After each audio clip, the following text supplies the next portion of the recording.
The grandmother hypothesis. It basically posits that the linchpin for human civilization is women of a certain age. It may come as a surprise to you to realize that there are only a handful of species on this planet that experience menopause, the female menopause. Killer whales, pilot whales, and human females. No other primates, just human females. And what's interesting about the parallel here between killer whales and humans is we have approximately the same lifespan, at least among females, 80 years. There's usually only one offspring produced at a time, and they're highly intelligent. They're actually members of the dolphin family, the largest members of the dolphin family, with the IQ of approximately a 14-year-old human. Not the 14-year-old who doesn't clean up his room and wrecks the family car. It's the 14-year-old honor student who is going to graduate and she will become a doctor someday, that 14-year-old. So this is what we're dealing with in terms of parallels, but the really most significant quality that scientists believe explains the phenomenon of menopause is a matrilineal social organization. Killer whale society is based on the matriline. It is a female, her offspring, potentially their offspring, so she could be the mother, grandmother, great-grandmother of all her progeny. They all remain affiliated with her throughout life. The males, of course, will swim off and cavort sexually with females from other pods, but they return home, and that is their home. Offspring do not leave the kin group. The matriarch is the key to group survival because scientists have been following killer whale matrilines around for 40 years just to see what happens if a matriarch dies. Within the following 12-month period, it decreases her lineage's chance of survival by 30%. So the theory, the thinking is that there's a trade-off between biological reproduction and the chance to ensure group survival by curtailing your own biological reproduction. Because think about it, a human female will spend a full third of her life not producing offspring. And for most species on the planet, the way it works is you're born, you reach puberty, you reproduce until your hormonal levels decline to the point you can't, and then you die. And that's true of all primate species as well, not humans. And there's a good reason for that because just, Jane Goodall, it's great that she foregrounded a lot of attention to the chimpanzee, but they are not our closest primate relatives. All the attention went to the male-dominated chimps instead of to the matriarchal bonobos, who are our closest relatives. We share the same amount of DNA with chimps and bonobos, but physiologically, the most recent evidence is that we split off the bonobo line much more recently.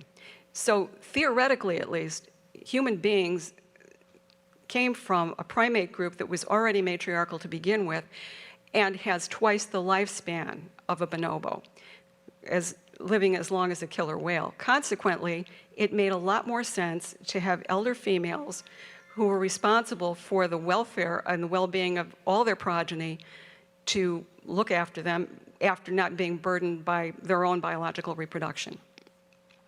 And so that's pretty much what we think happened. And here's another good quote for you. A purpose beyond reproduction.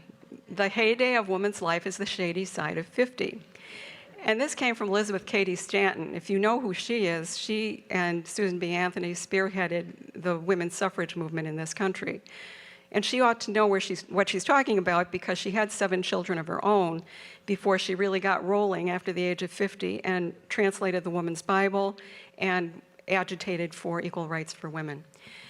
But the reason why this is so anachronistic is that she lived during the Victorian age, and historically, throughout the period of patriarchy, females are valued for their biological reproductive capacity. And there are some cultures, ancient cultures, that really saw no value in a woman after she hit menopause. In early Hinduism, there was obviously the practice of sati, where a live widow flings herself on her husband's funeral pyre and burns alive. And in the West, of course, we invented witchcraft persecutions where you find all the widows and the spinsters and the odd people who had a lot of cats and lived outside of town, and you burn them as witches. Whole lot of burning of old women going on. And principally because patriarchy equates the female gender with biological reproduction. And this is a whole different way of looking at how human beings evolved and why they evolved. So here's a better visual. This is the parallel of the one I showed you a couple of minutes ago of Man the Conqueror with his club and his weapons. In this case, the two figures on the right are carrying pointy sticks, but they are not spears. They are not weapons for combat or aggression. Those are digging sticks that foragers use to gather root vegetables, insects, whatever you can scrounge under the ground. And in gatherer-hunter societies, the foragers, typically female, though not exclusively, were producing 60 to 80% of the food supply on a daily basis.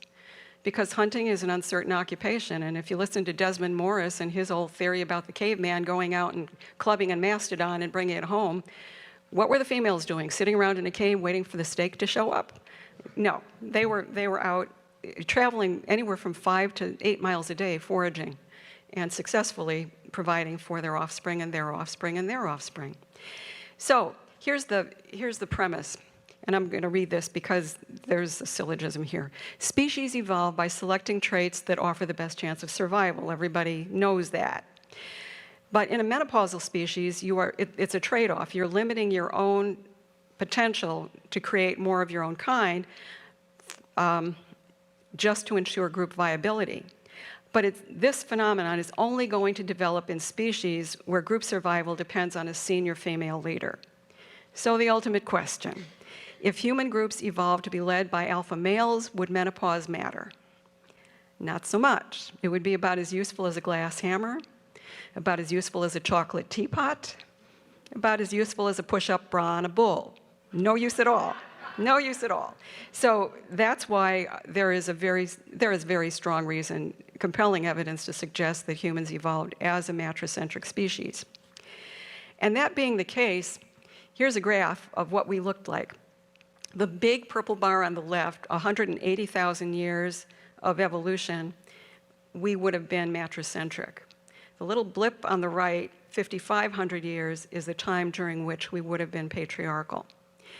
Now, there are those, even in the 19th century, when the first theories that we evolved matricentrically were being posited, some Victorian gentlemen were saying, yes, yes, of course, but patriarchy represents a higher level of evolution. We brought civilization to the world. We brought order. No, not. I mean, as the slides that follow will show, that's just bunk, because there were plenty of sophisticated civilizations, and in fact, patriarchy represented a devolution from a previously more sophisticated state of human organization. So, the question is, why did humans switch to patriarchy?